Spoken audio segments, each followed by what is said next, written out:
ఈసారి పెదకూరపాడు నియోజకవర్గంలో ఎమ్మెల్యేగా టీడీపీ నుంచి కావాలా, వైసీపీ నుంచి కావాలా? టీడీపీ. టీడీపీ నుంచి మాట్లాడుకుంటే భాష్యం ప్రవీణ్ పోటీ చేస్తూ ఉన్నారు, గెలిపించుకుంటారా? గెలిపించుకుంటారు. ఎన్ని ఓట్ల మెజారిటీ? 10-15 వేలతో కలుస్తాడు. ఓకే. టీడీపీ రావడానికి కారణం ఏంటి, వైసీపీ వద్దనడానికి కారణం ఏంటి? బాగానే చేస్తున్నారు టీడీపీ. వైసీపీ వాళ్ళు పాలన బాగలేదండి. బాగాలేదా? ఎందుకని కారణం చెప్తారా? కారణం ఏముంది, అభివృద్ధి లేదు. అభివృద్ధి లేదు. ఇక్కడ కూడా లేదా పెదకూరపాడులో? ఎక్కడ లేదు. ఎక్కడ లేదు. మరి టీడీపీ నుంచి భాష్యం ప్రవీణ్ ఎమ్మెల్యే అవుతారా? అయితే కనుక అభివృద్ధి చేస్తారా? చేస్తాడు. చేస్తారు. మరి పైన చంద్రబాబు లేదంటే జగన్? చంద్రబాబు పైన కూడా. ఎన్ని సీట్లు వస్తాయంట ఈసారి? 125 దాకా చదువుతున్నారు. 125 పక్క.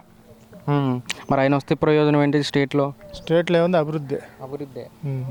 ఇంకేం వస్తాయి? రాజధాని. ఇంకా రాజధాని. అయితే చంద్రబాబు అయితే గెలిపించుకుంటారు ఈసారి.